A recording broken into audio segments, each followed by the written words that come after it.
Hello, my name is Dave Jouet. I'm a Senior Vice President here at the Business and Industry Association, and this is BIA's weekly legislative video update. Well, businesses around the state got a welcome and in some ways surprising vote out of the House Ways and Means Committee when they voted unanimously to pass SB 3.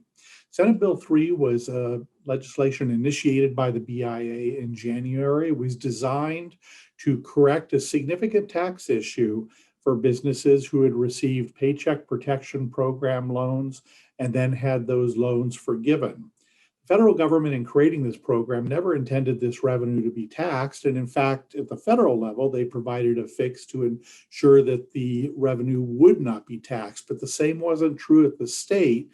Our State Department of Revenue Administration put out a notice in early January saying that businesses who received these loans and had the loans forgiven would have that revenue taxed under the state's business profits tax. So we put together SB 3 to create an exemption to correct that issue.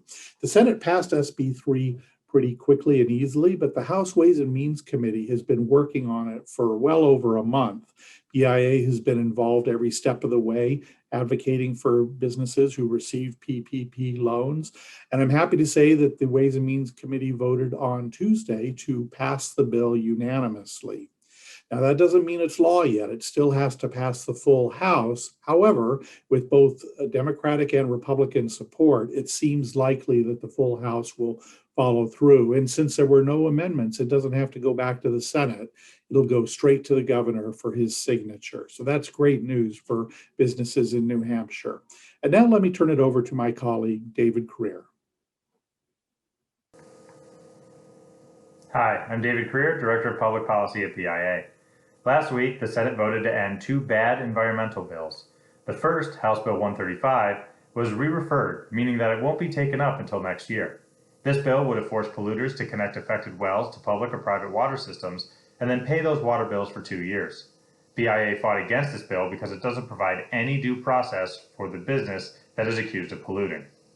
The second bill, House Bill 177, would have banned the siting of new landfills within 2 miles of state parks.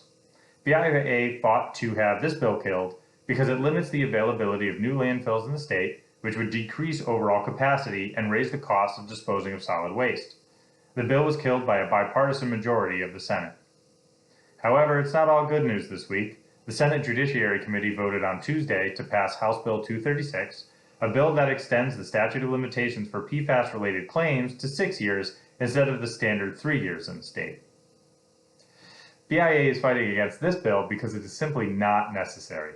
The current statute of limitations in law would not begin to toll until after a person becomes sick, whether that's 3, 6, or even 20 years after the exposure. In some non-legislative news, you may remember that the Public Utilities Commission, or PUC, was considering the 2021 to 2023 Triennial Energy Efficiency Plan late last year. That plan would have greatly expanded energy efficiency projects in the state, but at the cost of massive increases in the system's benefits charge, which is a charge added to your electricity bill on a per kilowatt hour basis. BIA is fighting against this plan because those increases could mean hundreds of thousands of dollars in extra electricity costs for larger energy users. There still hasn't been a final order from the PUC on that energy efficiency plan, but many speculate that's because they were waiting for a third PUC commissioner. Now that the third commissioner slot has been filled, it's possible that we could be seeing a final order soon. This has been BIA's Legislative Video Update, and be sure to check out BIA's weekly Legislative Review newsletter in your email every Monday to find out more about what's going on at the state's Capitol.